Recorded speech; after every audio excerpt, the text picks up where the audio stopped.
স্বার্থের প্রয়োজনে বেঁচে থাকার সুতীব্র আকুতিতে কতই না ছল চাতুরীর আশ্রয় নিতে হয়।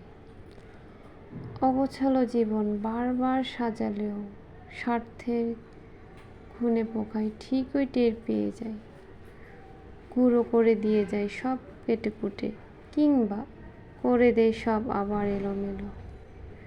স্বার্থের প্রয়োজনে খুব কাছের মানুষও কীভাবে যেন বাঁকা চোখে তাকায়। চোখে জ্বলে সেই স্বার্থপরতার আগুন, সেই চোখে রাখতে পারি না চোখ, পুড়ে ছারখার হয়ে যায় হৃদয়। নির্বাক হয়ে দেখি চারপাশে উড়ে বেড়ায় স্বার্থের লাল নীল প্রজাপতিরা। স্বার্থের প্রয়োজনে সাদা হয় কালো, কালো হয় সাদা, প্রয়োজন ফুরালে রংধনু 7 রঙও মাঝে মাঝে ফ্যাকাশে মনে হয়।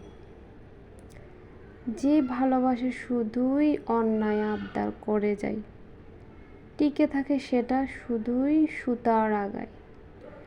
ফু দিলেই উড়ে যায় যদি আবেগ, সেটার অস্তিত্ব আসলে কোনো কালেই ছিল না। স্বার্থের প্রয়োজনে ভাঙেই আমরা অনায়াসে আড়ি, স্বার্থ ফুরালেই স্বপ্নের ডানায় সুদূরে দেই পারি। জীবনের গতিটা এভাবেই হয়তো চলতে থাকবে। যাক, অনেক কথা বলে ফেললাম। বলতে বলতে এদিকে আমার রেসিপিটাও ডান। রেসিপিটা অ্যাকচুয়ালি হচ্ছে আমার হাজব্যান্ডের জন্য। ওনার আবার কি বলবো, এই মাছটা খুবই পছন্দের, যেটা আমি একেবারেই পছন্দ করি না, বাট কিছু করার নাই। ওনার পছন্দ হচ্ছে আমার প্রথম প্রায়োরিটি। এই যে রেসিপিটা অলমোস্ট হয়ে গেছে।